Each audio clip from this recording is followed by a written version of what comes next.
ராணிப்பேட்டை மாவட்ட செயலாளராக பணியாற்றி வரும் எஸ்.எம். சுகுமார் கட்சியின் அடிப்படை நலன்களையும் தொண்டர்களின் நலன்களையும் புறக்கணித்து தனிப்பட்ட சுயலாப நோக்கத்தில் நடவடிக்கைகள் மேற்கொண்டு வருகிறார் என்ற குற்றச்சாட்டு எழுந்துள்ளது.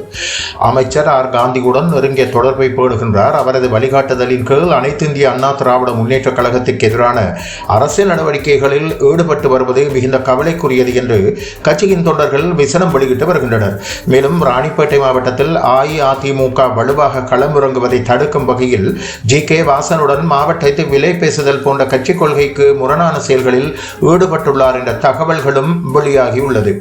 இவ்வாறு ஆற்காடு தொகுதி மட்டுமே அவருக்கான போட்டித் திட்டமாக இருக்கும்படி ராணிப்பேட்டை மாவட்டத்தின் பிற தொகுதிகளில் அஇஅதிமுக வேட்பாளர்கள் யாரும் களமிறங்கக்கூடாது என திமுக தலைவர்களான ஆர். காந்தி மற்றும் ஜெகத் ரட்சகன் ஆகியோரின் ஆணைக்கிணங்க செயற்பட்டு வருவதாகவும் தொண்டர்கள் சுட்டிக்காட்டுகின்றனர்.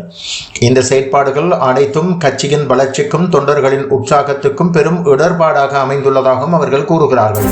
எனவே மேற்கண்ட குற்றச்சாட்டுக்கள் தொடர்பில் உரிய விசாரணை மேற்கொண்டு கட்சியின் ஒழுங்கு மற்றும் ஒற்றுமையினை காக்க தேவையான நடவடிக்கைகள் மேற்கொள்ளுமாறு தொண்டர்கள் கட்சியின் உயர்பூடத்தை கோரி வருகின்றனர்.